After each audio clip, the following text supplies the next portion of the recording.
Los humanos trazamos el mapa de todos los rincones del planeta. Exploramos selvas y desiertos. Fuimos al espacio, pero solo hemos podido llegar a 11 kilómetros de profundidad de la superficie. Solo una 50ª parte del camino hacia el núcleo terrestre. Ahora estamos a punto de llegar más profundo. Haremos un viaje al corazón del planeta para alcanzar la última frontera, donde los árboles se abren camino a través de rocas para encontrar agua, donde formas extrañas de vida habitan ambientes mortales y se construyen rascacielos sobre la arena, donde las minas alcanzan el tamaño de una ciudad y donde fuerzas enormes siguen dándole forma a la Tierra. Acompañaremos a científicos, ingenieros y aventureros mientras investigan, exploran y desafían los misterios que yacen debajo. Viaje al centro de la Tierra.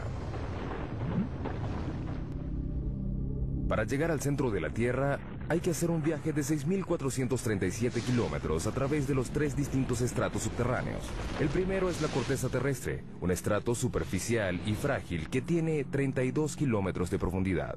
Imagínense que la Tierra fuera un huevo cocido. Los continentes son 3 veces más delgados que la corteza de este huevo y la corteza oceánica es aproximadamente 10 veces más delgada. La corteza contiene muchas cosas en una profundidad relativamente somera. Zonas de carbón, agua, sal, oro, plata y petróleo que se solapan. Lo interesante de vivir en la superficie terrestre es que sembramos las cosas o las extraemos de minas. Muchas de nuestras cosas provienen del subsuelo de diversas maneras. Bajo la corteza yace un estrato más grueso, el manto, un estrato de roca fundida turbulenta de 2.897 kilómetros. Por dentro, el planeta es una región de roca caliente que hierve a temperaturas y presiones que nadie se puede imaginar. A más de 3.871 grados, el manto se agita constantemente y fractura la corteza que está arriba en placas gigantes denominadas placas tectónicas. A diferencia de los otros planetas, las placas le dan forma a la Tierra. Al moverse unos centímetros al año, las placas se incrustan o se separan dando resultados espectaculares. Tenemos volcanes que hacen erupción en la superficie y terremotos, pero logramos sobrevivir en un equilibrio muy delicado. Los volcanes son una fuente increíble de riqueza y de fertilidad. Los volcanes traen nutrientes y materiales frescos a la superficie terrestre. De ahí obtenemos suelos frescos y buenos. De allí provienen nuestros recursos minerales. Ahí se forman. A 2.897 kilómetros bajo el núcleo externo, el hierro fundido es la clave de nuestra supervivencia. Es un campo magnético del ancho de la Tierra que nos protege de la radiación solar. Necesitamos el campo magnético de la Tierra debido a la violencia intensa de nuestro Sol. Finalmente llegamos al núcleo interno, el ambiente natural más mortal de la Tierra. Al llegar al centro de la Tierra, la presión es 3.6 millones de veces mayor a la de la superficie. Es suficiente para reducir este granito a la mitad de su volumen. Nuestro increíble viaje comienza a unos pocos centímetros debajo de nuestros pies. Si peláramos el estrato más superficial de la Tierra, encontraríamos el mundo de los insectos. El de las hormigas es el más amplio. Este podría ser un hormiguero grande. Las hormigas han construido un sinfín de hormigueros debajo de la superficie de cada continente, excepto en la Antártida. Pueden ver las hormigas que salen de la parte superior. Algunas de ellas transportan algo que parece larvas. Las hormigas han estado aquí desde hace 120 millones de años. Precedieron a dinosaurios como el tiranosaurio Rex. Compartieron la Tierra con el estegosaurio y el triceratops. Superan a los humanos en una proporción de 140.000 a 1. No conozco a ningún otro insecto social que se haya extendido tanto. Es una sociedad que se extiende a lo largo de porciones enormes del ambiente terrestre del planeta. Las hormigas son rápidas. Su velocidad es equivalente a la de un humano que corre a 64 kilómetros por hora. Son fuertes. Pueden alzar 20 veces su propio peso. Es como si un hombre adulto alzara un auto. Sin embargo, lo que más hacen es construir hormigueros. Aunque sorprendente, es una tarea vital para los humanos. Los hormigueros ayudan a que el aire y el agua penetren el suelo y lo mantienen fresco y fértil.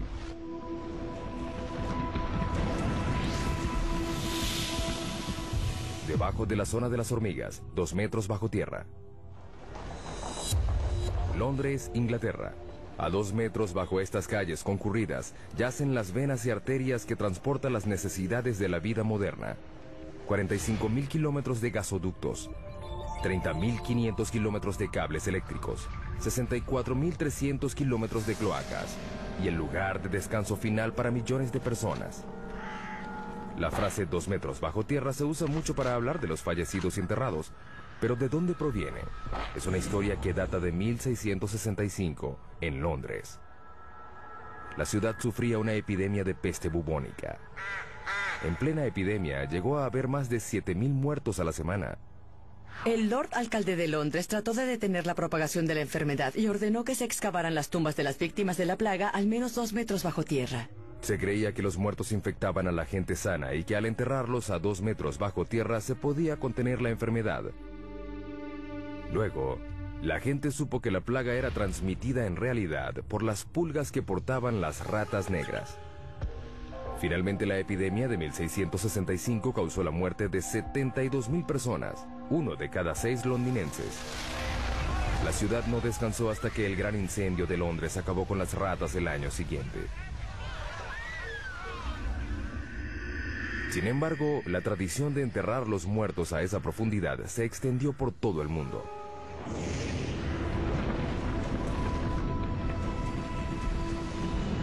Seguimos bajando. Hemos dado otro pequeño paso en nuestro viaje al centro de la Tierra, 5 metros bajo tierra. Solo una criatura puede vivir a esta profundidad. En estos túneles habita el perro de la pradera, el animal excavador que habita más profundo en el mundo. Un animal que tiene un impacto sorprendente en nuestro ecosistema. Los adultos solo miden 30 centímetros de largo y pesan 1,5 kilos, pero son literalmente máquinas excavadoras bajo tierra. Excavan empujando la tierra con sus patas, pateándolo. También usan su cabeza como un martillo neumático. Es muy divertido. Las madrigueras tienen hasta 5 metros de profundidad y más de cientos de metros de longitud. Son más grandes que un campo de fútbol. Además son muy complejas. El diseño tiene un sistema sofisticado de aire acondicionado. Hay 2 entradas a diferentes alturas que crean un vacío parcial, que hace que el aire entre por la entrada más baja y salga por la más alta. Es un sistema de madriguera muy complicado. No creo que se haya encontrado otro animal que tenga un sistema de madriguera tan complicado como este. Estas pequeñas criaturas tienen una importancia increíble para otros animales. Muchos animales dependen de los perros de la pradera para su supervivencia. Por ejemplo, estas madrigueras tienen un efecto significativo en la manera como el agua y los nutrientes circulan a través del ecosistema de las praderas. Ese pasto es más nutritivo. Las praderas se benefician de la presencia de estos perros. Sus excavaciones le llevan aire al suelo y su excremento ayuda a fertilizarlo. En el siglo XIX había más de 400 millones de perros de la pradera, pero los granjeros los consideraban alimañas y los eliminaban. Hoy quedan menos de 100 millones. Es una mala noticia para las áreas donde habitan. No son realmente parte del sistema de las praderas como lo eran hace 200 años, porque no hay suficientes para que tengan el impacto que se necesita para atraer a los búhos de madriguera o al bisonte. Por un lado, no son animales en peligro de extinción, pero las praderas, como deberían ser y como fueron hace 150 años, sí están en peligro.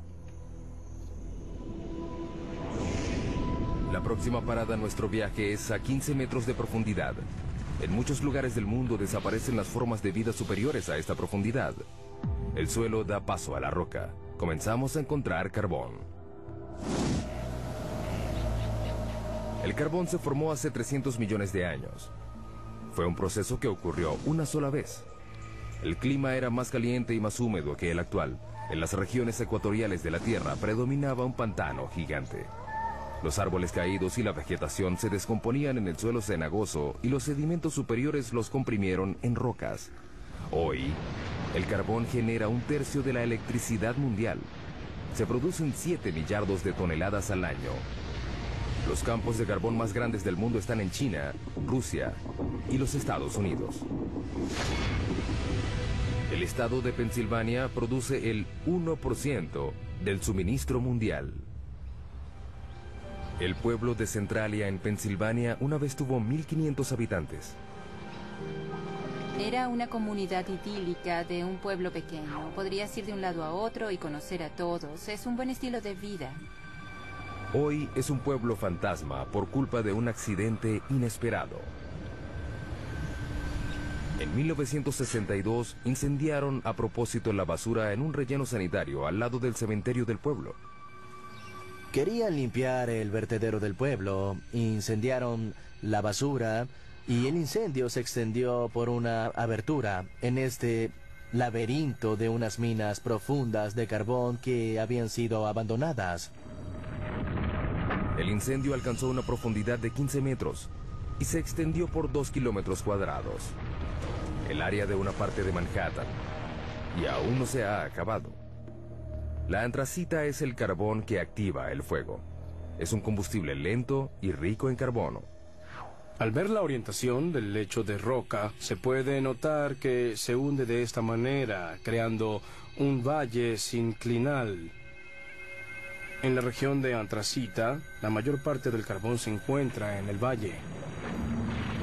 A 649 grados centígrados, el punto de fusión del aluminio, el incendio consumió el suelo y la roca hasta que no quedaron bases.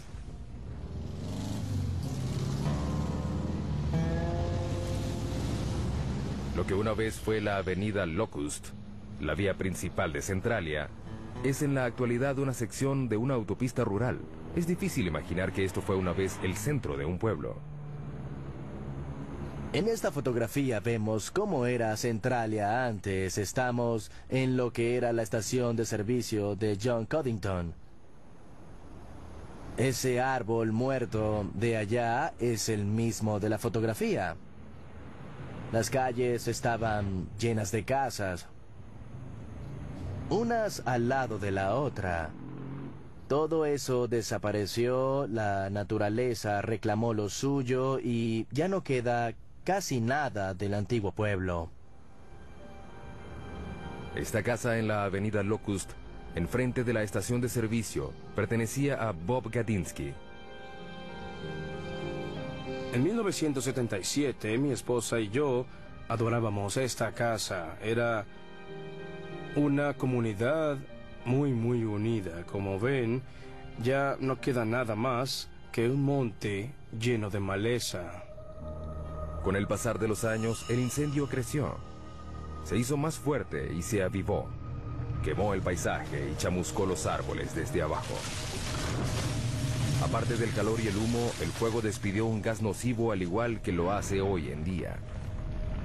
Monóxido y dióxido de carbono, sulfuro de hidrógeno y dióxido de azufre. No es recomendable que respires aquí porque estos gases están presentes. Cuando las calles comenzaron a desintegrarse, el gobierno federal entró en acción y en 1984 el Congreso financió la evacuación voluntaria. La mayoría de los ciudadanos de Centralia se mudaron para nunca volver. Era preocupante vivir sobre un desastre. Nos sentíamos atrapados y me preocupaba la seguridad de los niños. Por eso me fui tan pronto como pude. El incendio subterráneo ganó. De 15 a 150 metros de profundidad, el suelo ya dio paso a la roca. Esta es la zona de construcción. El estrato donde nacen los proyectos de construcción más grandes del mundo. Como los trenes subterráneos. Hay 52 sistemas ferroviarios subterráneos en el mundo. El más largo está en Shanghái, China. 422 kilómetros de rieles. 55 kilómetros más largo que la ciudad de Nueva York. Sin embargo, el tren subterráneo más profundo del mundo está en San Petersburgo, Rusia, a 100 metros bajo tierra, la altura de la Estatua de la Libertad. Tradicionalmente los túneles se excavaban así, o así. Ahora usan esto. La máquina perforadora de túneles, también conocida como MPT. Las MPT se usaron por primera vez en 1956 para excavar la cloaca del río Humber en Toronto. La máquina mide 122 metros de largo, su cabeza cortante mide 15 metros de diámetro y gira 3 veces por minuto para cortar la roca. Se usa un láser para mantener el rumbo. A medida que las MPT avanzan, se instalan anillos de acero y placas revestidoras de concreto. Las MPT son como fábricas móviles. Por el frente cortan la roca y por detrás dejan un túnel acabado. La MPT es el secreto tras alguno de los megatúneles del mundo, como el túnel de base del Gotardo, que comunica a Suiza con Italia a través de la cordillera más alta de Europa, los Alpes. El punto más profundo del Gotardo está a 2.438 metros, por debajo de los picos de las montañas. Se extiende a lo largo de 58 kilómetros. Es el túnel ferroviario más largo del mundo. La construcción comenzó en 1996. Se necesitaron 4 MPT para perforar 2 túneles paralelos de manera simultánea, de un extremo a otro, a través de 24 millones de toneladas de roca. Tardó 14 años. Finalmente, en octubre de 2010, se logró realizar la perforación final. Antes, los camiones tardaban 4 horas en ir de Zúrich, Suiza, a Milán, Italia. El túnel redujo la duración del trayecto en 90 minutos. Para los ingenieros que construyen túneles, la roca es una pesadilla que deben atravesar. Pero la roca también se utiliza para construir las bases de los edificios más altos del mundo. Nueva York, el hogar de los rascacielos más famosos y más antiguos del mundo. Para mantener en pie estos edificios colosales, los ingenieros anclaron las bases de los edificios al lecho de roca, construyeron una plataforma y construyeron encima de ella. De hecho, el horizonte de Manhattan refleja el estrato de roca que tiene debajo. El anclaje sostiene a la mayoría de los rascacielos, incluyendo el edificio más alto del mundo, el Burj Khalifa de Dubái, que mide 823 metros de altura y tiene bases de 50 metros de profundidad. Pero si no hay lecho de roca, ¿se puede construir un rascacielos? Es un desafío que debieron enfrentar los ingenieros de la próxima parada de nuestro viaje, a 114 metros de profundidad, debajo de uno de los edificios más altos del mundo, las Torres Petronas en Kuala Lumpur, Malasia. Es increíble que estas enormes torres de concreto y cristal estén sobre arena y no sobre roca. Hemos demostrado que se pueden construir casas en la arena con las técnicas de ingeniería adecuadas. La construcción comenzó en 1996. Se planificaron 2 edificios de 88 pisos y 457 metros de altura. Cada torre pesaría 300.000 toneladas aproximadamente.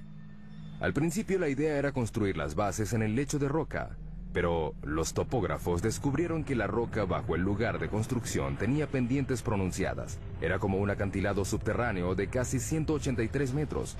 Si seguían construyendo, la mitad de las torres quedaría sobre el acantilado y la otra fuera de él. Un llamado al desastre. Si hubiéramos mantenido la posición original, ya no tendríamos torre. Se habría caído. El lugar de construcción era un área limitada en el centro de la ciudad. No había espacio para construir torres completamente sobre la roca. Decidieron más bien alejarlas del lecho de roca completamente. Eso implicaría que las bases tendrían que pasar por el suelo blando a un estrato de arena. Las bases se mantendrían en pie por fricción, la misma fuerza que mantiene un clavo en la madera. El clavo está arraigado a un pedazo de madera de la misma forma como estas pilas de fricción están clavadas en el suelo por debajo de la torre. El equipo de construcción puso manos a la obra. Debajo de cada torre hundieron 104 pilas a 4 metros de distancia entre sí. Era un bosque virtual de concreto y acero. Algunas de las pilas tienen 114 metros de profundidad.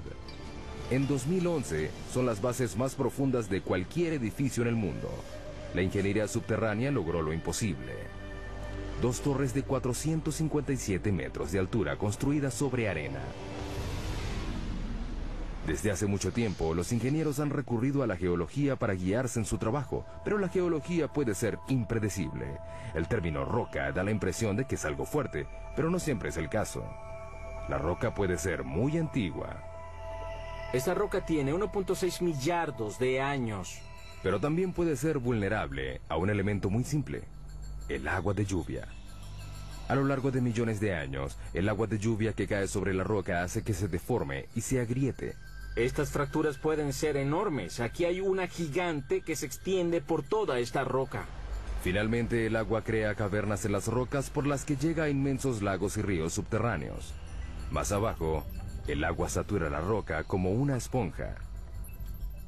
De hecho, puede haber entre 5 y 10 océanos de agua dentro de las rocas de la Tierra.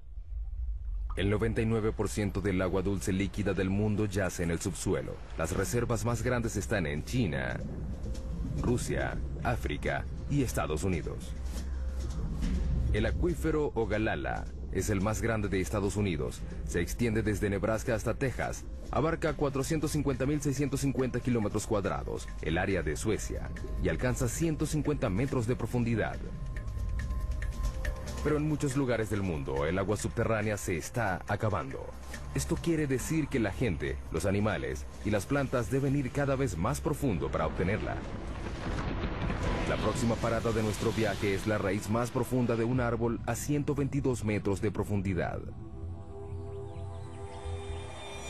Mpumalanga, Sudáfrica. En un precipicio ubicado sobre las claves de Eco, hay un pequeño bosque de higueras que tienen 150 años. Estas higueras han superado 2 retos: crecer sobre roca y sin ninguna fuente aparente de agua. Parecen sacados del Señor de los Anillos. Las raíces y las rocas no se mezclan. Los árboles normalmente crecen en suelo fértil. Sin embargo, el clima de este lugar es árido. Durante la mitad del año no llueve. Las higueras necesitan hasta 23 litros de agua diarios para sobrevivir y romperán las rocas para encontrarla. Las raíces de los árboles están programadas genéticamente para saber que hay agua debajo de ellas. La punta de la raíz segrega un lubricante llamado mucílago que suaviza el recorrido de la raíz. A medida que crece, la raíz explora la roca en busca de grietas y puntos débiles. Las higueras dependen de una sola raíz para encontrar agua. Esta llega muy abajo. La pregunta es, ¿qué tan abajo? Nos deslizamos hacia las profundidades de la Tierra. Cuanto más abajo, más duro es el camino. Es increíble lo que hace la madre naturaleza, solo para encontrar agua. Pero la raíz de la higuera es escurridiza.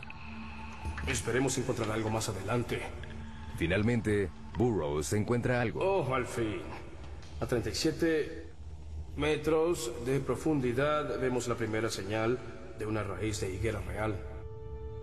La raíz tarda 70 años en llegar tan profundo. Una vez que encuentra humedad, termina su viaje. La raíz se encuentra en el fondo a 122 metros de profundidad. Estamos viendo la raíz más profunda que conozca el mundo. Está bombeando agua debajo de mi mano mientras nosotros conversamos. La está bombeando hacia la higuera. Hasta la superficie. Hemos pasado por mamíferos subterráneos, túneles hechos por el hombre y las raíces más profundas hasta llegar a la zona mineral. Las rocas están conformadas por minerales. El hombre ha explotado la riqueza mineral de la Tierra por más de 40.000 años. Pero ¿qué hacemos cuando una mina llega al final de su vida útil? Algo completamente inesperado, como lo demuestra nuestra siguiente parada en el descenso al centro de la Tierra. Sala, Suecia, 152 metros de profundidad. En 2006, los suecos convirtieron una antigua mina de plata en una de las habitaciones de hotel más profundas del mundo. Está amoblada en plata con un comedor exclusivo. Sin embargo, el baño más cercano está en la superficie. La temperatura ambiente es de unos fríos 4 grados. La mina de plata que aloja esta habitación fue clausurada en 1908. Durante 400 años, los mineros extrajeron 40.000 toneladas de roca, casi toda a mano. En el siglo XIX, esta era la mina más importante de Suecia. Hoy en día, la herencia que dejaron los mineros se puede apreciar en los túneles y cavernas que se extienden en la oscuridad por 20 kilómetros. La idea de la habitación de hotel surgió a partir del interés turístico creciente en la mina. La gente viene para dar un vistazo al pasado. La plata es de hace 4.600 millones de años, es decir, del origen del sistema solar. se formó a partir de partículas minerales despedidas al espacio por estrellas que explotaban. Estas partículas fueron atrapadas por el remolino de polvo de los embriones planetarios. Se fundieron con el agua y el calor subterráneo. Hoy se extraen en Australia, China, Europa y América 20.000 toneladas de plata al año. En Sala, el agua que ayudó a crear la plata una vez sigue ahí. La mitad de la mina está llena de agua. Cuando la mina funcionaba, había bombas para controlar el agua de lluvia que se filtraba. Ya no se hace. Esta sección inundada de la mina contiene unos 5 millones de litros. Suficiente agua para llenar 25.000 bañeras.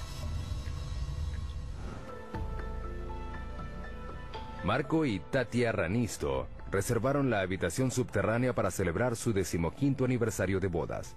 La idea fue de Tatia. Quiero darle una gran sorpresa y algo especial. Gracias. El elevador tarda 4 minutos y medio a una velocidad de 60 centímetros por segundo para llegar a la habitación a 152 metros de profundidad. Marco empieza a vacilar. Estoy nervioso. Estaré bajo tierra solo. Bueno, casi solo. Estaré ahí. Los Ranisto llegan a su destino. Oh.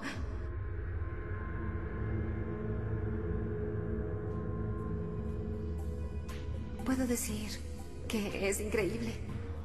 Marco seguía inquieto cuando se sentaron a cenar. Solo me falta el valor para dormir aquí. Al final logra pasar la noche. Una noche inolvidable. El agua subterránea es el agente principal de cambio en el subsuelo. No solo reacciona químicamente con los minerales, sino que también crea minerales como la plata. El agua puede derretir la roca, literalmente. Ciudad de Guatemala, 2010. Un temblor repentino hace que la mampostería se derrumbe. Cuando el polvo se despeja, solo queda un hueco gigante de 30 metros de profundidad y 20 metros de ancho. Desapareció una cuadra completa. La ciudad de Guatemala está construida sobre caliza porosa. El agua subterránea puede disolver la roca y dejar una capa superficial frágil que puede ceder sin ninguna advertencia. Es increíble que el colapso solo ocasionara una muerte. Sin embargo, fue la segunda dolina más grande en 3 años en esta ciudad. Las dolinas son aterradoras y a veces mortales. Sin embargo, algunas de ellas pueden proporcionar una gran cantidad de datos científicos. Próxima parada de nuestro viaje, también en América Latina. A 335 metros de profundidad. El Zacatón, México. Es una dolina llena de agua donde no hay lugar para la vida. Bajo esta superficie apacible no hay aire. Pero en este lugar vive una forma de vida, los microbios, y son muy extraños. Todas las bacterias y materia biológica deben sobrevivir en un ambiente anaeróbico que origina formas de vida extrañas. En 2006, la NASA envió un equipo a estudiar los microbios del Zacatón. El primer paso fue descubrir cómo era el interior de la dolina. No sabíamos cuán grande era ni cómo era. Era algo completamente desconocido. Por eso llegaron con una nueva tecnología, un robot en forma de huevo, diseñado para llegar a donde las ondas no pueden. Lo llamaron Profundidad X. Puede ir en todas direcciones, hacia arriba, hacia abajo, a la izquierda, a la derecha. Puede girar y hacer cualquier movimiento necesario para abrirse camino a través de un ambiente tridimensional. Profundidad X mide 2 metros de ancho y 1,5 de profundidad. Es del tamaño de una moto de 4 ruedas. Lo que lo hace especial es que no se maneja a control remoto, se conduce solo. Una vez que desciende por debajo de la superficie, queda por su cuenta. Durante ese tiempo, debe tomar sus propias decisiones. Para ver, el robot cuenta con un sonar. Esta tecnología se desarrolló en el siglo XX para hacer rebotar ondas sonoras en las paredes y piso de la dolina. El robot crea constantemente en su memoria un mapa tridimensional actualizado como un murciélago que vuela en una cueva oscura. Profundidad X fue el primer robot en tener la capacidad de pensar por sí mismo. Bien sea crear el mapa, decidir tomar una muestra o regresar a la superficie, son decisiones que el robot debe tomar. Luego de sumergirse 50 veces, Profundidad X se conoce todos los rincones y ranuras. La gente se pierde en las cuevas y no sabe si está en la segunda o tercera intersección. Un robot con Profundidad X hace un buen trabajo al distinguir estas situaciones confusas, mejor que las personas en algunos casos. En poco tiempo, el Zacatón reveló sus secretos. Sabemos que es caliente, tal vez hay manantiales que alimentan el Zacatón. La sorpresa más grande fue el descubrimiento de 100 tipos de bacterias, incluyendo 6 nuevas especies de un microbio llamado Archaea, que tiene un estilo de vida extraño. Viven del azufre. Una de las arqueas tenía azufre en su organismo, metabolizaba el azufre del agua y lo utilizaba como una fuente de energía. El descubrimiento confirma que no todas las formas de vida requieren condiciones como las de la Tierra. Tal vez algún día un descendiente de Profundidad X haga un viaje al espacio. Veremos a estos exploradores ir a lugares donde la gente no puede llegar. A un lugar como la luna de Júpiter, Europa, en busca de vida similar en otro mundo. América Latina y México en particular están llenos de dolinas. La provincia de Yucatán tiene más de 3.000 dolinas. Algunas están llenas de agua y otras no, pero nada se compara a nuestra próxima parada. El abismo vertical más profundo del mundo. El sótano de las golondrinas.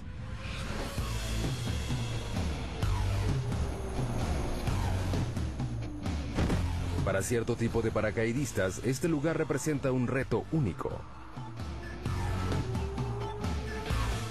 Te paras en el borde, miras hacia abajo y te lanzas. Sientes una corriente de aire.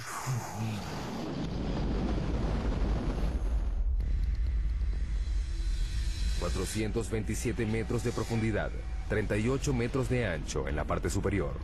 Se extiende a lo largo de 2,5 hectáreas. Este abismo tiene las mismas dimensiones del edificio Empire State. El sótano de las golondrinas recibe este nombre por las aves que anidan a lo largo de las paredes del lugar. Millones de ellas vuelan en espiral al amanecer y regresan al atardecer. Lo que para las aves es fácil, es muy difícil para un paracaidista. Todo depende de la posición y la precisión en el tiempo. Los paracaidistas corren el riesgo de desorientarse en el subsuelo. Cuando saltas al subsuelo, hay paredes que te rodean. Siempre tendrás paredes alrededor. El paracaidista tiene 6 segundos y medio para alar el cordón. Si lo hace muy tarde, el paracaídas no tendrá tiempo para desplegarse. La velocidad de caída es de 37 metros por segundo. Caer al suelo a esa velocidad es como chocar contra una pared en un auto que va a 130 kilómetros por hora. ¿Qué hacen a la hora de regresar? Nos enganchamos a una cuerda de extracción que está atada a un cabrestante. Podemos sacar a 2 paracaidistas en 10 minutos y repetimos el proceso. Seguimos descendiendo al centro de la Tierra y ahora buscamos minerales. Nuestra próxima parada es la mina de sal más grande del mundo que está en Ontario, Canadá. La mina de Sifto, ubicada a 549 metros de profundidad. La sal es un tipo de roca compuesta de sodio y cloro. Es lo que queda de los océanos antiguos que cubrieron una vez la Tierra y se evaporaron a raíz del cambio climático. Un adulto promedio necesita consumir una cucharada de sal al día para evitar enfermedades, caer en coma e incluso evitar la muerte. Por eso no nos debe sorprender que las primeras minas de sal se abrieron hace 14.000 años en lo que hoy en día es Austria. Los mineros extraen 260 millones de toneladas de sal al año en todo el mundo. Los yacimientos más grandes de sal están en China, Rusia y Canadá. La mina de Sifto fue abierta en 1959. Está ubicada a 500 metros por debajo del pueblo de Goderich, Ontario, y se extiende por debajo del lago Huron.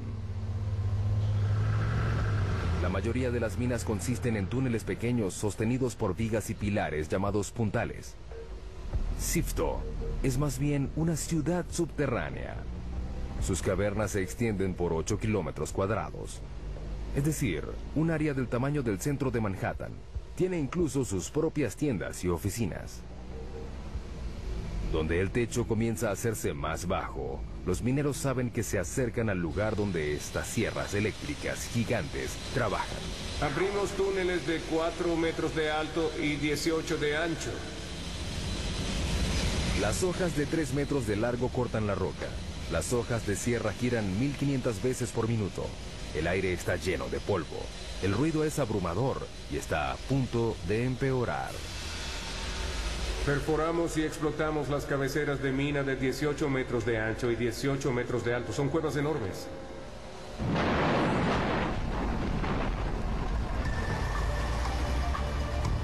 Camiones gigantes transportan la roca recién cortada a la mandíbula de un triturador hambriento.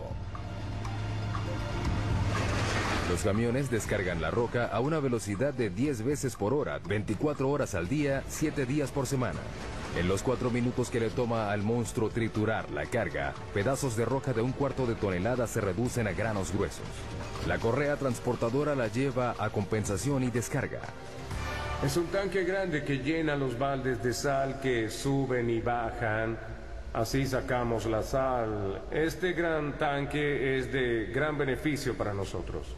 La tolva permite que todo el procedimiento se realice en el subsuelo. Se extraen entre 24 y 26 mil toneladas al día. Y podemos incluir más incluso. Esta mina produce diariamente suficiente sal para la mitad de la población mundial. Sifto cree que puede mantener esta producción durante otros 250 años.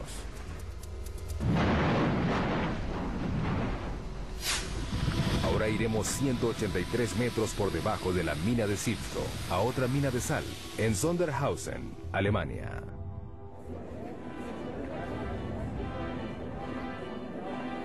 En esta mina se realiza un evento deportivo muy extraño. El maratón más profundo del mundo. Correr bajo tierra. ¡Qué locos! Correr en un maratón subterráneo es una experiencia muy diferente a correr en la superficie. No te sientes libre. En el bosque se siente el viento, pero en el subsuelo no. Las condiciones son extremas. Por ejemplo, la temperatura. Por cada 18 metros que bajas en la corteza, la temperatura sube 1 grado. La razón de esto se remonta a hace 4.600 millones de años, al origen de la Tierra. La mezcla de los remolinos de gases y de partículas que formaron el planeta tenía polvo cósmico radioactivo. Cuando se comprimió en roca, liberó su energía radioactiva como calor y aún lo hace. Trabajar en esas condiciones es muy difícil, pero correr es peor. A una profundidad de 732 metros, los atletas deben tolerar una temperatura de 27 grados. Hace mucho calor. Estamos cerca del infierno. 40% de humedad. El aire no es fresco. Ese es el mayor problema. Y un recorrido muy difícil. La carrera se realiza en un circuito irregular que sube y baja 213 metros en cada vuelta. Si te caes aquí abajo, puedes tener lesiones fuertes. A la velocidad promedio de un maratón, el pie pasa 0.2 de segundo en el suelo. Con la fatiga, el pie se queda más tiempo en el suelo. En la mina, cuanto más largo es el contacto, mayor será el riesgo. ¿Ves? Es muy resbaloso. Necesitamos zapatos con un buen perfil como este.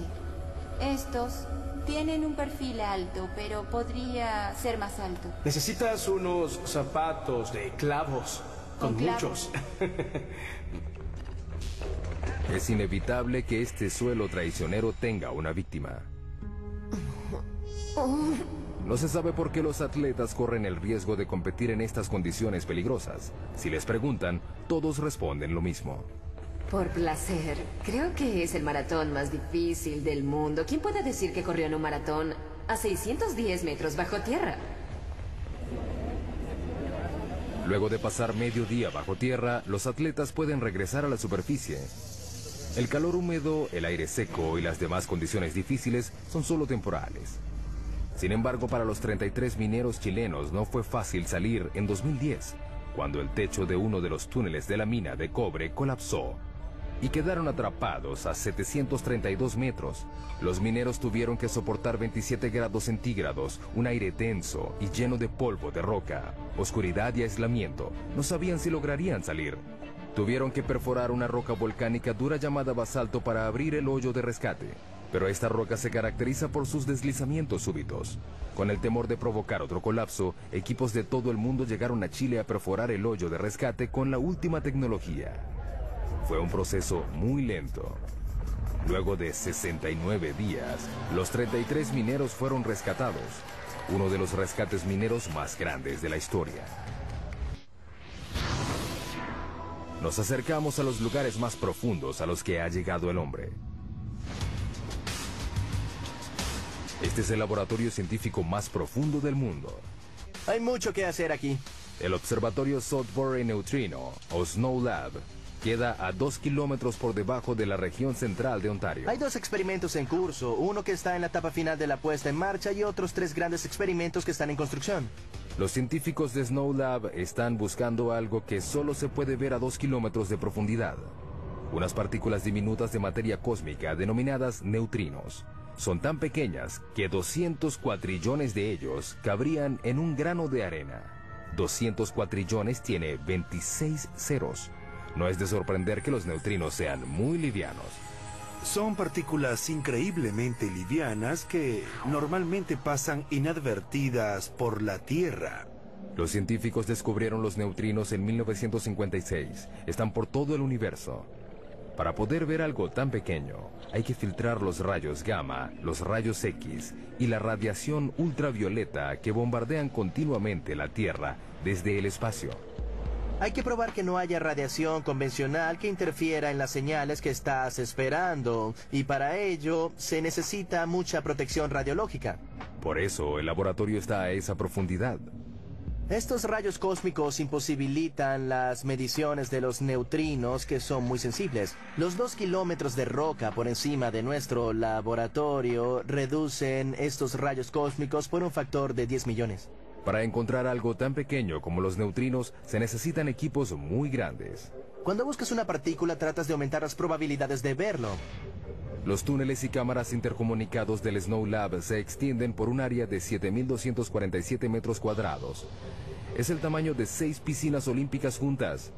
Parece una estación espacial y no un laboratorio subterráneo. La construcción del laboratorio tardó 18 años y costó aproximadamente $70 millones. Los neutrinos dejan una estela fugaz de luz cuando pasan a través de ciertas sustancias. Esta caverna una vez tuvo 60.000 toneladas de roca. Ahora aloja a esta esfera de 12 metros. La esfera contiene 757 litros de agua pesada. Es un tipo de agua natural que es más sensible a los neutrinos porque su peso molecular es mayor. El neutrino causa una reacción que genera luz. Esta luz reacciona con los fotodetectores. Así podemos descubrir su energía y su dirección. Es difícil llegar al laboratorio a esa profundidad. El elevador desciende a 640 metros por minuto. Luego hay que caminar un trecho de 1,5 kilómetros. La temperatura ambiente es de 27 grados. Es muy caliente por la presión que hay a esa profundidad. Alrededor de ellos la roca está presionada a 551 bares. 500 veces más que la presión de aire en la superficie. El reto para abrir el laboratorio fue crear un ambiente puro bajo tierra. Mantenemos las fuentes de polvo y contaminación al mínimo, limpiando constantemente. Al entrar, los científicos deben someterse a un proceso riguroso de descontaminación para eliminar el polvo que pudiera arruinar los delicados experimentos. Tenemos que quitarnos todo lo que llevamos puesto en la mina. Ducharnos y ponernos ropa limpia que nunca haya estado expuesta a polvo de la mina. Aparte del polvo, la gente siempre despide desechos minúsculos por sí sola. 600.000 partículas de piel por hora.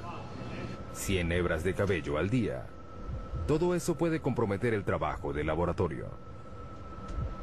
Una vez adentro, los científicos deben someterse a más procesos de limpieza y revisión. Hasta las cloacas del laboratorio están limpias. Tratamos todos los desechos del baño y todas nuestras aguas residuales que provienen de la lavandería y las regaderas. Tienen bacterias especiales que reducen los desechos de manera orgánica y ni siquiera huelen. Nos gusta pensar que tenemos los inodoros más profundos del mundo. Es una comodidad que les agradaría a los exploradores subterráneos de nuestra siguiente parada en el viaje al centro de la Tierra. La madre de todas las cuevas a 2 kilómetros de profundidad.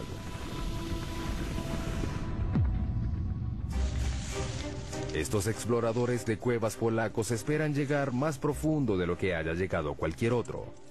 Están entrenando para descender a J2, una parte del sistema de cuevas de Cheve, en México. Buscamos la cueva más profunda del mundo. La erosión del agua de lluvia creó J2. El descenso implica grietas, caídas verticales y cámaras inundadas. Pasar por este camino subterráneo no será fácil. Tenemos que entrenar constantemente para poder lograrlo. El descenso de 2,5 kilómetros es tan profundo como la altura del monte Santa Elena. Los exploradores de cuevas van equipados como alpinistas subterráneos, con arneses, cuerdas, ganchos y cascos. Las condiciones de la cueva Kasprowa, Nisia, en Polonia, son similares a las de J2, pero no tan profunda.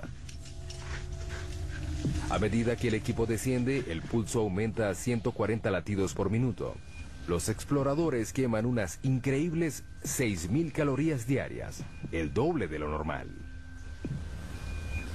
Hay que llevar mucha comida durante la exploración. En la expedición real, cada explorador llevará más de 27 kilogramos de comida a un campamento base casi a la mitad del camino. Aunque es muy agotador llevar toda esa carga de comida a menos de 1 kilómetro, es vital. Simplemente se necesita llenar el estómago. Así es. A los exploradores de cuevas les encanta estar bajo tierra. Cuanto más angosta y pequeña sea la cueva, mejor. Para mí es como estar en un parque, jugando con mis amigos. Pero la J2 real no es ningún juego para niños. Tiene pasadizos tan angostos que intimidan a los exploradores más expertos. Soy de baja estatura y no me va mal en lugares angostos, pero no voy a lugares así. Creo que no me gustaría. No me gustaría. Para analizar las grietas, los exploradores necesitan emplear toda su experiencia y sus habilidades. Si caes 20 centímetros más allá, te quedas atascado en la grieta. Sería fatal, porque los rescatistas no pueden llegar tan profundo. El descenso continúa. Los exploradores siguen adelante. Vas a lo profundo. A medida que vas descendiendo, debes olvidarte de salir. Debes seguir adelante. El mayor reto de J2 es el agua. La cueva desciende a través de una serie de cámaras inundadas llamadas sumideros. Pasas 3 días gateando, saltando, escalando y descendiendo para llegar al pasadizo inundado de agua que debes atravesar con los equipos de buceo. Que comience el juego. Si llueve mientras están bajo tierra, el equipo corre el riesgo de quedar atrapado. En la última expedición a J2, 2 equipos quedaron atrapados en la cueva. Mientras el entrenamiento avanza, los exploradores ansían el regreso a México. Éramos un equipo de 6 personas. Descubrimos la entrada de la cueva y sentimos que es nuestra. A esta profundidad hay agua y aire, pero no hay sol. Por eso, los exploradores de cuevas casi no encuentran seres vivos. Para buscar pistas sobre el origen de la vida en la Tierra, los científicos deben llegar más abajo, al fondo del mar. Por todo el fondo del mar hay agua que transporta vida microbiana. Cerca de la costa de Vancouver, Columbia Británica, el sumergible Alvin entra al agua. Para nosotros estos estudios son como las misiones Apolo. Alvin es un mini submarino de aguas profundas de 16 toneladas y 7 metros de largo. Lleva una tripulación de 3 personas a 2,5 kilómetros de profundidad, en busca de microbios producidos en el interior de la Tierra. En la superficie no hay nada similar a los microbios. No podemos reconocer al menos el 75% del contenido genético de este tipo de vida. Eso es lo que Alvin busca. Agua caliente que sale de los respiraderos que vienen debajo del lecho marino y es rica en microbios. Estamos empezando a entender que están allí, pero no sabemos exactamente cómo. Los respiraderos pueden alcanzar temperaturas de hasta 400 grados. Son producidos por el movimiento de las placas tectónicas. La costa de Vancouver está sobre la placa Juan de Fuca, una de las más de 12 placas que están en movimiento constante.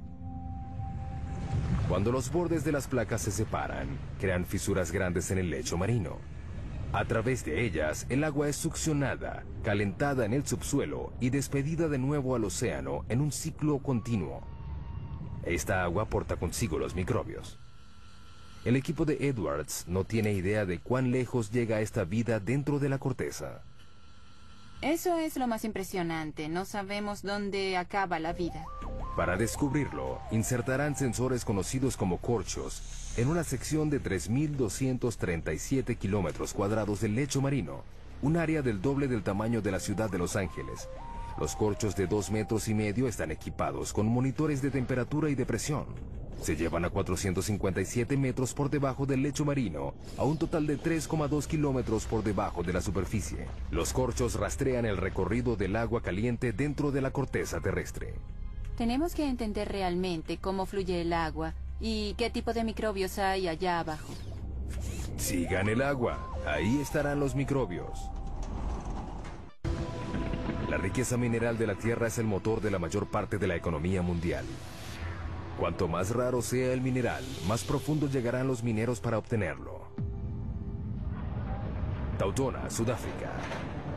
Para llegar a la mina más profunda del planeta, los mineros deben viajar por 3,8 kilómetros durante 1 hora a una velocidad de 16 metros por segundo. Están buscando oro. Está compuesto de polvo cósmico al igual que la plata, pero es más extraño. Se han explotado menos de 200,000 toneladas de oro desde los primeros registros históricos. Tautona produce 12,5 toneladas al año, lo que representa la mitad de la oferta del oro actual. Al abrirse el elevador, una ola de calor recibe a los mineros. A esta profundidad, la temperatura ambiente es de unos achicharrantes 54 grados. Hace más calor que en el Valle de la Muerte en verano. La mina tiene un enorme sistema de aire acondicionado que disminuye la temperatura hasta 28 grados. Sigue siendo caliente, pero al menos tolerable. Mientras los 5.600 mineros que trabajan aquí sudan en las galerías y túneles de la mina, deben estar atentos al techo.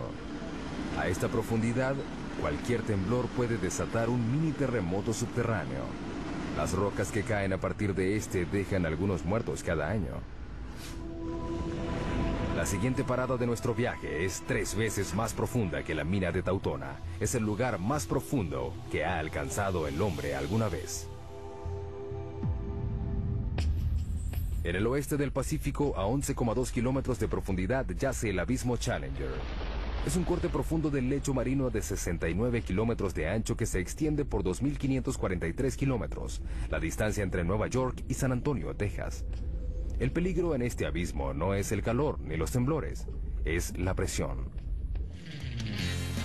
El 23 de enero de 1960, el oceanógrafo suizo Jean Piccard y el comandante de la Armada estadounidense Don Walsh emprendieron un viaje en una nave submarina única que los llevó a ser los primeros y únicos humanos que hasta ahora han visto el verdadero fondo del mar. Don Walsh revive el viaje. Es el único sumergible que ha llegado al abismo Challenger y nadie ha regresado allí en casi 50 años. Por una buena razón. La presión a 11 kilómetros de profundidad es de 1.103 bares. Imagínense un dedo cargando el peso de 48 aviones Boeing 747. Para soportar ese peso, Piccard diseñó un sumergible llamado Trieste, de 15 metros de largo y 3,5 de diámetro. Pesaba 51 toneladas. Era del tamaño de un camión mediano y cargado. Para protegerse, la tripulación se sentó en una esfera de acero de 2 metros de diámetro que pesaba 16 toneladas. No había mucho espacio para estirar las piernas. Teníamos 481 litros para ambos. Ese es el tamaño de una nevera doméstica. No era algo malo, tomando en cuenta que el agua a esa profundidad estaba a 1 grado. La temperatura dentro del casco se aproximaba a la de una nevera doméstica también. Para poder flotar, el Trieste estaba suspendido de un flotador. Era una especie de globo submarino. A diferencia de los globos aéreos, el equipo no podía usar helio para este. Optaron por otra cosa. Todos sabemos que el petróleo es más liviano que el agua. Por eso el Trieste usaba gasolina. Se necesitaron 85.171 litros de gasolina para hacer flotar la nave. Suficiente gasolina para llenar los tanques de 500 autos. 8 de la mañana, hora cero. Comienza el descenso. Era un proceso lento y cauteloso. El tamaño y la posición de las ventanas de la cabina del Trieste dificultan la visión. Esta es la ventana principal. Es una pieza gruesa de 18 centímetros de plástico acrílico. Hay una escotilla del otro lado de la esfera que tiene una ventana más pequeña. También hay una ventana en el tubo de entrada. A 201 metros, el Trieste se sumerge en la oscuridad. Hasta aquí penetra la luz solar. Pero a los 914 metros, la naturaleza acude a ayudarlos. Lo único que ilumina el abismo es la bioluminiscencia de los animales y el plancton. Estos tienen fuentes de luz como las luciérnagas. Es como una nevada al revés. Transcurre otra hora. Luego ocurre un problema. Hubo un ruido fuerte a los 6 kilómetros.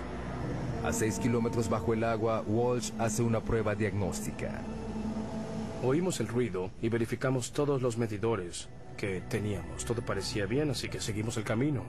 Pero de repente vio algo. Miré a la ventana de la escotilla y vi una grieta así en la ventana. La tripulación está a 2 centímetros de una muerte segura. Si la ventana interior se hubiera roto, habríamos muerto de manera instantánea porque la presión a 6 kilómetros de profundidad es como 690 bares. La muerte habría sido inmediata. No nos habríamos enterado. Pero la ventana soporta. Deciden continuar. Luego de casi 5 horas, el Trieste llega finalmente al fondo. Walsh ve algo increíble. Antes de aterrizar, vimos un pez blanco. Los vertebrados no deberían sobrevivir a esta profundidad. Pero los acuanautas no pudieron seguir investigando. Cuando aterrizamos, levantamos una nube de sedimentos que se quedó ahí durante unos 20 minutos. El limo del lecho marino los cegó. Era como estar en un vaso de leche. No tuvieron otra opción. No podíamos ver nada ni tomar fotos. No se despejaba, así que decidimos regresar a la superficie. Para que el Trieste pudiera regresar, Walsh controlaba el peso quitando el lastre. Teníamos 2 tinas de lastre llenos de bolas de acero. Al fondo de la tina había un electroimán. Las esferas seguían en la tina cuando el imán estaba encendido. Al quitarles la electricidad, salían. Con el movimiento de un interruptor, el Trieste inició su ascenso a la superficie y a la historia. 11,2 kilómetros es el límite de la exploración humana. Estamos a 1/3 de nuestro viaje a través de la corteza terrestre. El hombre se retira y entran las máquinas. Todos los científicos usan herramientas que les permiten explorar sitios a donde no han llegado. Telescopios, microscopios, pero los geólogos tienen un problema particular. No les puedo decir que hay 30 centímetros por debajo del suelo en el que estamos parados porque no puedo ver a través de la roca. La solución parece obvia: perforar y mirar. Pero ese enfoque está minado de problemas. Península de Kola, noroeste de Rusia, 1989. En un lugar azotado por el viento y que rodea el círculo polar ártico, los científicos se embarcan en un plan ambicioso. A un alto costo se perforó un hoyo profundo para tratar de llegar al límite entre la corteza terrestre y el manto. Son 35 metros de profundidad. Para reducir la fricción, utilizaron un método de perforación nuevo. En vez de hacer girar toda la sarta, ahora solo gira la mecha bien lubricada, con lodo y aceite. A 6,4 kilómetros encontraron fósiles de plancton antiguo de 18 millones de años en un estado de preservación sorprendente. A 11 kilómetros encontraron roca de 4.400 millones de años. El zircón, el mineral más antiguo del planeta. Pero con cada metro que perforan, la temperatura aumenta. A los 12 kilómetros la temperatura alcanza 299 grados. La perforación se detiene de repente. La temperatura aumenta rápidamente a medida que entras al planeta. Cuando perforas hoyos muy profundos, el metal de tu taladro comienza a derretirse. Durante los 14 años siguientes se intentó reanudar la perforación, pero todo fracasó. No tenemos equipos ni los materiales que soporten las temperaturas y las presiones que hay a decenas de kilómetros de profundidad. El hoyo súper profundo fue abandonado en 2003. ¿Qué hacen los geólogos si no pueden perforar? Pues usan sus oídos. No vemos lo que hay dentro del planeta, lo escuchamos.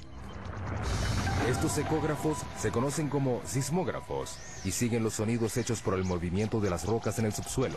Literalmente escuchan los terremotos. En promedio, hay un terremoto de magnitud 6 o más cada 3 días. Hace que todo el planeta tiemble. Las vibraciones cambian según la densidad de la roca. Estos son datos que los geólogos pueden leer. Hemos podido crear imágenes tridimensionales de todo el planeta mediante el seguimiento de miles de sismos hechos con miles de sismógrafos durante muchos años. Todo el mundo depende de los recursos que están bajo nuestros pies. La próxima parada de nuestro viaje es en el campo petrolero más profundo de los Estados Unidos, a 11,2 kilómetros por debajo del Golfo de México. Cuando están en operación, más de 6.000 plataformas petroleras explotan las costas de Texas y de Luisiana con la capacidad de suministrar el 25% del petróleo estadounidense. Pero no es fácil de encontrar. Está a 1,5 kilómetros bajo el agua y a 10 kilómetros dentro de la roca. A medida que se va dificultando el hallazgo de petróleo y gas, se van perforando hoyos cada vez más profundos en aguas cada vez más profundas. Se está desarrollando una revolución en la perforación en aguas profundas en las costas de Egipto, África Occidental, Brasil y el Golfo. Es impresionante que tengamos la tecnología para perforar tan profundo. Pero la tecnología tiene limitaciones. En la primavera de 2010, una plataforma llamada Deepwater Horizon perforaba un pozo relativamente somero de 7 kilómetros de profundidad en el campo Macondo, a 80 kilómetros de la costa de Luisiana. 20 de abril, 10 de la noche, la plataforma es sacudida por una explosión. A 56 kilómetros de distancia se avista una bola de fuego. Mueren 11 trabajadores petroleros y hay 17 heridos. En el lecho marino a 1,5 kilómetros, el cabezal de pozo roto descarga hasta 60.000 barriles de petróleo diarios. Un barril tiene 159 litros. Es como 450 camiones cisterna al mar. Aproximadamente se derramaron 5 millones de barriles de petróleo. Ha sido el peor derrame petrolero en Estados Unidos. ¿Pero qué fue lo que sucedió? Deepwater Horizon ya había perforado pozos a 11 kilómetros del fondo del campo petrolero del Golfo durante el otoño anterior en otro lugar. En comparación, la perforación en Macondo era casi rutinaria, pero las apariencias engañan. El Golfo es uno de los lugares más difíciles de perforar. La plataforma continental, en 1,5 kilómetros, se transforma de manera abrupta en una serie de arrecifes pronunciados, valles con cañones y volcanes de lodo de hasta 152 metros de altura. La geología es muy complicada. El petróleo debajo de este lecho marino accidentado se extiende por una grieta de roca de 35 millones de años y 244 metros de grosor. Está atrapado bajo una presión enorme, 100.000 veces mayor a la superficie. El peso de la roca superior presiona hacia abajo. Eso aumenta muchísimo las presiones en el fondo del pozo. Además de la presión, los perforadores se pueden encontrar con bolsillos potencialmente peligrosos de gas metano congelado, conocidos como hidratos. Si perforas uno por accidente, puede ser un gran problema. Al calentarse por la fricción de la perforación, el metano explota en el pozo y libera cantidades enormes de volumen de petróleo. Muchos investigadores le atribuyen la causa de la tragedia del Deepwater Horizon a un bolsillo de metano congelado. La tecnología convencional de barrido no siempre puede identificar estos bolsillos. Es un desafío para la exploración petrolera. La gente no sabe cuánto porque es muy difícil crear la imagen sísmica. Ahora despliegan una nueva generación de sensores de lecho marino para ayudar a detectar el gas congelado antes de que se convierta en una amenaza. Lo lanzamos al agua por un lado del barco y dejamos que se hunda hasta el fondo del mar con un ancla de concreto pesado. Se queda allí durante varios días o varios meses. A diferencia de los sismógrafos convencionales, este sensor de lecho marino no mide las ondas sonoras generadas por el movimiento de las placas tectónicas de la Tierra, sino que detecta la electricidad. Medimos las propiedades electromagnéticas del lecho marino y su conductividad eléctrica. La electricidad proviene del campo magnético de la Tierra. Cuando encuentra radiación solar en la atmósfera superior, genera una corriente global dentro de la corteza que alcanza el núcleo externo. Sin embargo, es débil. Medimos menos de 1 nanovoltio en el lecho marino. Las señales que nos interesan son pequeñas. La corriente fluye a través de distintas rocas según la facilidad que tengan estas de conducir o resistir la electricidad. Mediante la medición de esta corriente, los sensores proporcionan una imagen más detallada de lo que hay dentro de la roca. Además, distingue un buen conductor eléctrico como el agua y uno malo como el petróleo. Esto es bueno porque evitas perder el tiempo perforando un pozo de agua salada que te cuesta $100 millones. Igual que el petróleo, los hidratos de metano son malos conductores, pero existen a profundidades someras por debajo del lecho marino. Para encontrarlos, hay que darles una descarga eléctrica a la Tierra. Eso es lo que este instrumento que tengo delante trata de hacer. Lo llaman SUESI, las siglas en inglés de Instrumento Submarino de Fuente Eléctrica Scripps. Utiliza un suministro de 2000 voltios, con una corriente de hasta 500 amperios, un mini rayo que es 5 millones de veces más fuerte que el que se necesita para matar a un ser humano.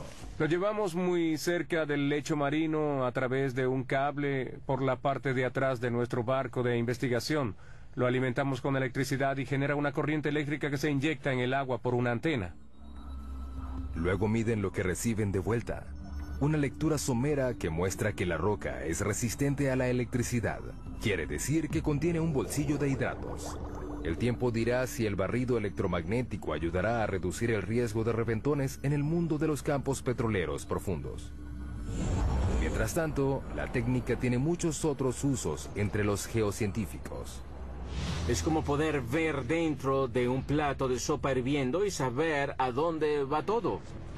Y revela muchas cosas sobre el movimiento de rocas en el interior profundo de la Tierra. Con las imágenes de alta resolución de estos sismogramas, podemos detectar los detalles de lo que sucede dentro del planeta. Algo inimaginable hace 10 o 20 años. Estamos casi a la mitad de nuestro recorrido a la corteza. Casi 5 kilómetros más profundo que cualquier humano haya llegado. No es un lugar amigable. Aquí la roca está a 482 grados, suficiente para derretir el vidrio. La presión es 1517 bares y estamos buscando terremotos.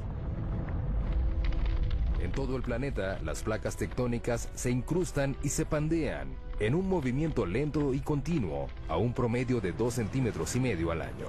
La misma velocidad a la que crecen nuestras uñas. Sin embargo, ese movimiento puede ser devastador en la superficie.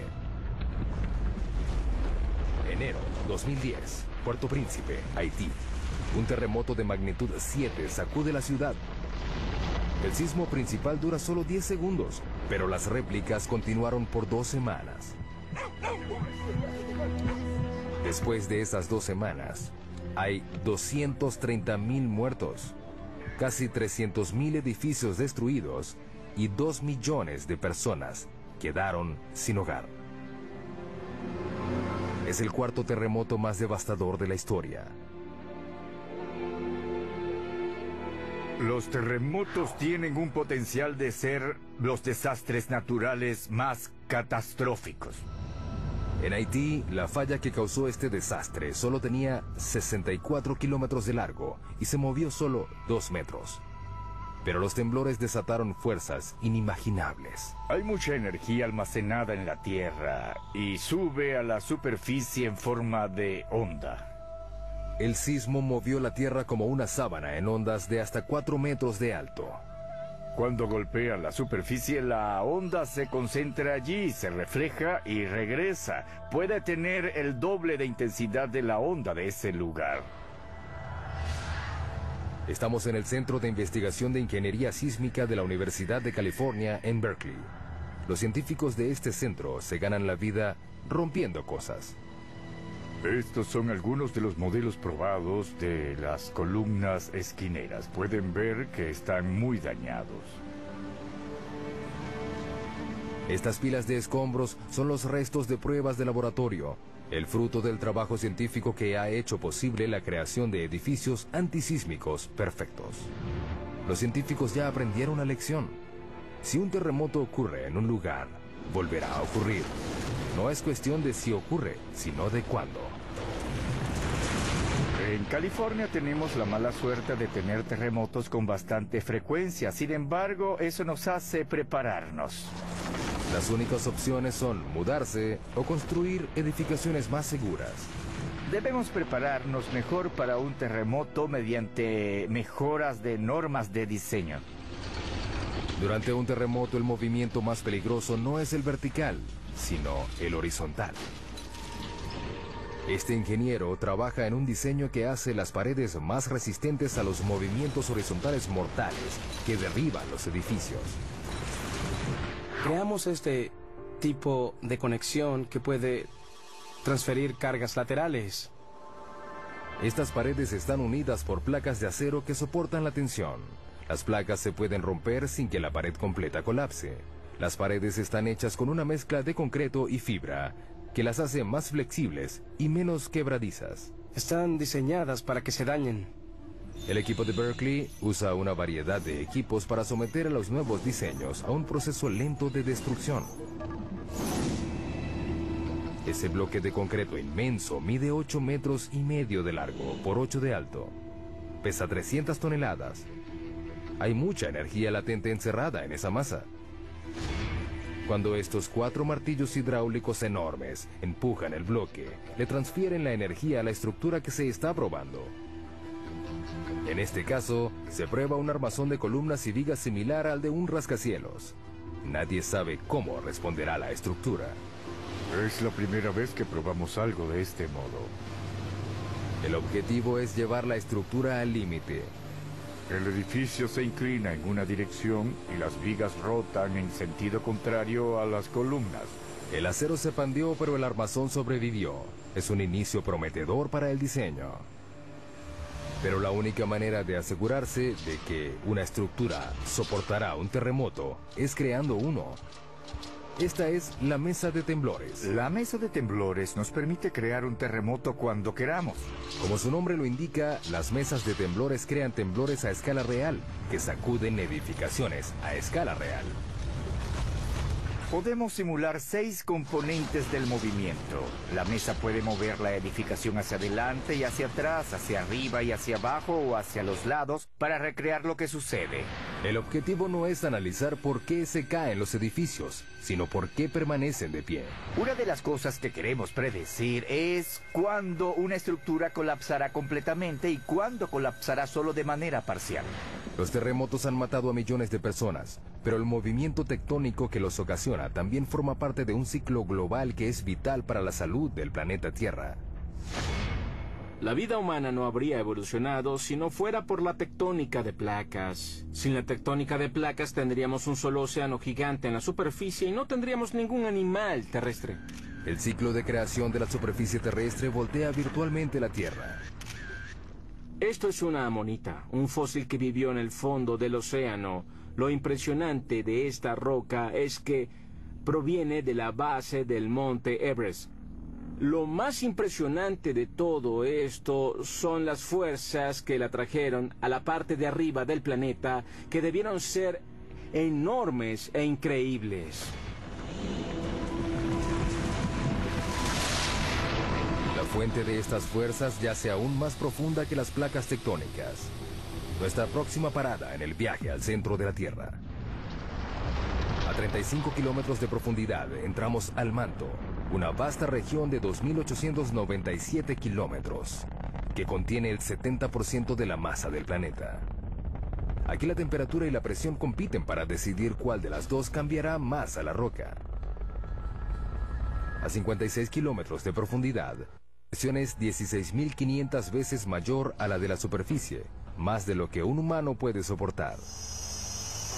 Esta cámara a alta presión ilustra el impacto de una presión tan alta en un cuerpo humano desprotegido.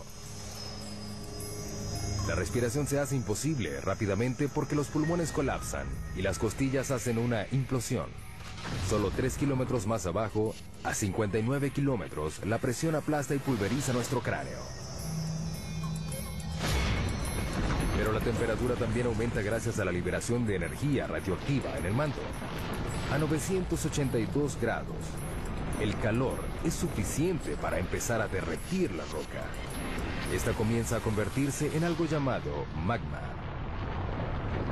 El magma es lo que ocurre cuando la roca alcanza su temperatura de fusión y pasa de estado sólido a líquido. Puede fluir por largas distancias y luego es forzada a salir a la superficie terrestre. A medida que se filtra hacia arriba, el magma se mezcla con una variedad de sustancias que lo hacen más volátil. El magma es una combinación fascinante de roca fundida y gases disueltos como agua y dióxido de carbono. Justo debajo de la superficie, el magma acumula en esos vacíos en la roca que los científicos denominan cámaras. La cámara más profunda que se haya detectado está a 34 kilómetros por debajo de Oahu, Hawái. La mayoría está a 10 kilómetros de profundidad. Las cámaras se llenan lentamente de magma. A medida que aumenta la presión bajo tierra, el magma es forzado a salir hacia la superficie. Con el tiempo llegan al punto de explosión y causan las erupciones volcánicas. Una de las imágenes más potentes del interior de la Tierra es esos lugares donde el interior se vuelve superficie, como en los volcanes. 500 millones de personas en todo el mundo viven cerca de un volcán. Una sola erupción puede resultar catastrófica. Los volcanes pueden borrar en un momento lo que ha tomado decenas de millones de años en crearse. Las erupciones ocurren sin advertencia, su temperatura es mayor a 500 grados y son prácticamente indetenibles. Abril 2010. El volcán Eyjafjall hace erupción en Islandia. Liberó 99 millones de metros cúbicos de ceniza volcánica, suficiente ceniza para llenar 40.000 piscinas olímpicas. Una nube de cenizas de 9 kilómetros de alto se liberó. Se esparció por 1.800.000 kilómetros cuadrados, un área más grande que Alaska. La erupción hizo que se suspendieran los vuelos en el hemisferio norte durante 6 días que dejaron varados a más de 1 millón de pasajeros diarios. Los servicios normales tardaron un mes en reanudarse. En nuestro viaje al centro de la Tierra, nos acercamos al núcleo externo. Una zona de 2.100 kilómetros de hierro fundido, atrapado entre el manto y el núcleo interno sólido. Para llegar aquí, hemos viajado a través de agua y roca, combatido con la temperatura y la presión, y revelado los secretos subterráneos que le dan forma a nuestras vidas. Pero nos queda un misterio por resolver. ¿Qué hace que la Tierra sea magnética? El campo magnético de la Tierra se extiende por 72.400 kilómetros en el espacio. Este protege al planeta de la fuerza completa de la radiación solar. Una sola erupción solar que dure 2 horas esparce 10.000 millones de toneladas de partículas radioactivas. Son suficientes para darle electricidad a Estados Unidos durante 10.000 años, o para evaporar nuestra atmósfera. Sin el campo magnético que las desvía, las partículas solares extinguirían la vida en la Tierra. Necesitamos el campo magnético de la Tierra debido a la intensa violencia de nuestro Sol.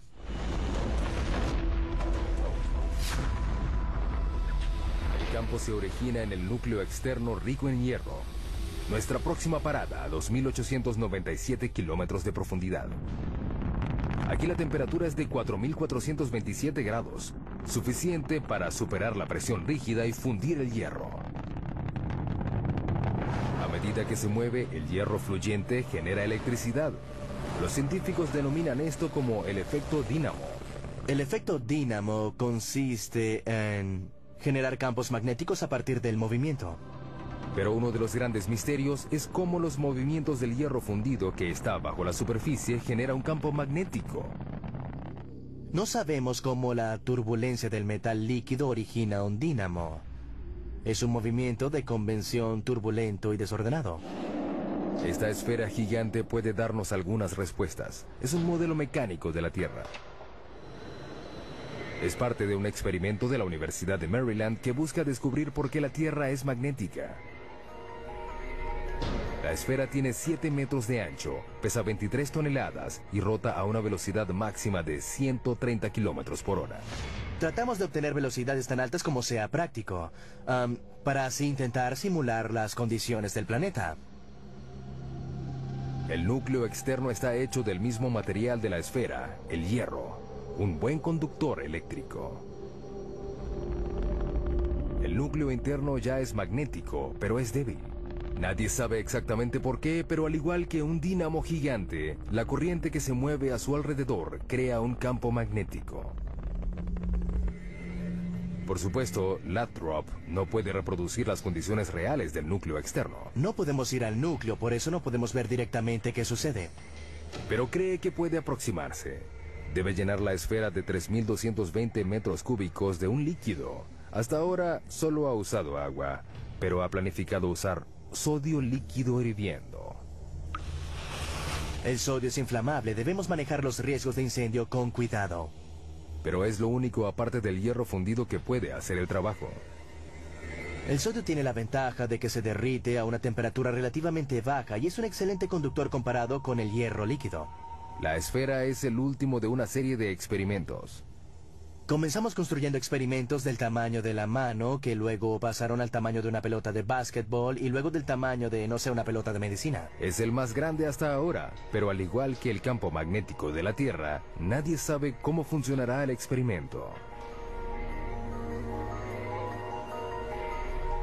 Ninguno de los experimentos previos generaban su propio campo magnético. Ahora tenemos todos los ingredientes que se necesitan para un dinamo.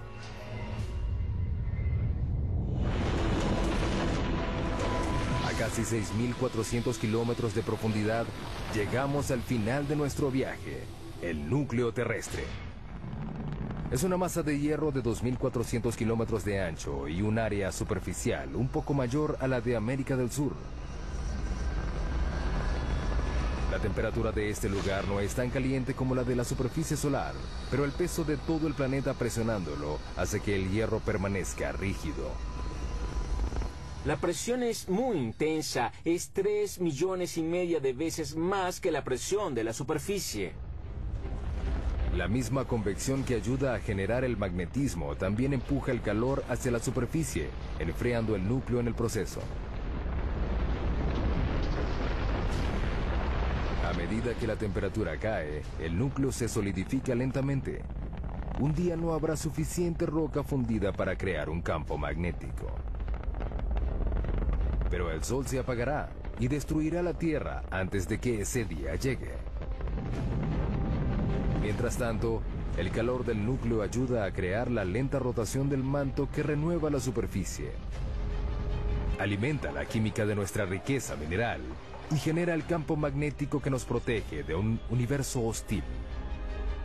Las probabilidades de encontrar otro planeta como la Tierra son muy pocas. Hemos llegado al final de nuestro viaje a casi 6.400 kilómetros de profundidad. Vimos túneles que atraviesan montañas y minas del tamaño de una ciudad. Pasamos por incendios e inundaciones. Soportamos terremotos, volcanes y presiones que trituran nuestros huesos. Finalmente descubrimos el secreto más profundo de la Tierra, que lo que ocurre debajo es lo que realmente la mantiene viva.